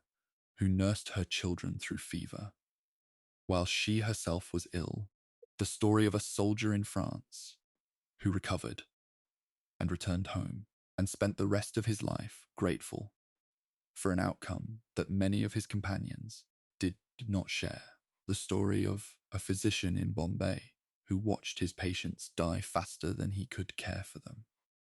and wrote about it in his diary in words that still carry, across the century that separates us from him, something of the weight of what he witnessed. These individual stories, which the historical record preserves imperfectly and incompletely, are the human texture of an event that is easily reduced to numbers too large for genuine comprehension, and they serve as a reminder that the history of epidemic disease is ultimately not the history of viruses or statistics or public health policies, but the history of human beings encountering one of the oldest and most persistent challenges of their existence, and finding, in each generation, the same combination of vulnerability and resilience, the same capacity for suffering and for care, the same slow accumulation of knowledge that makes the next encounter a little less devastating than the last. And so the great pandemic of 1918 drifts gently into the longer story of humanity's relationship with the invisible world of disease, a story that has no final chapter and no triumphant conclusion, only the ongoing quiet work of science and memory and preparation, the continued turning of the seasons, the annual return of the influenza in its ever-shifting forms, and the equally persistent return of the human effort to understand it and to diminish its power to harm. The mass graves of 1918 have long since settled into the earth, their markers weathered by 100 years of rain and sun, the names on some of them faded past reading, the mounded soil above them level, now with the surrounding ground. The families that gathered at those graves in the autumn and winter of 1918 have themselves, in the fullness of time, passed into the same undifferentiated continuity of the past. And the world they knew, the world of horse-drawn carts and gaslit streets and letters, written with a steel nib by candlelight, is as remote from the present as the world of the medieval plague was remote from them. What remains is the knowledge that their suffering produced, the institutional structures and scientific understanding and cultural memory, that their experience deposited in the heritage of the human community, and the quiet recognition that the viruses which moved through their lungs in the autumn of 1918 are, in their molecular descendants, still moving through the lungs of the living world today, still changing, still circulating, still reminding the human community, with whatever degree of gentleness or severity each seasonal incarnation chooses, that the biological world is larger and older and more intricate than any single human life or any single human civilization.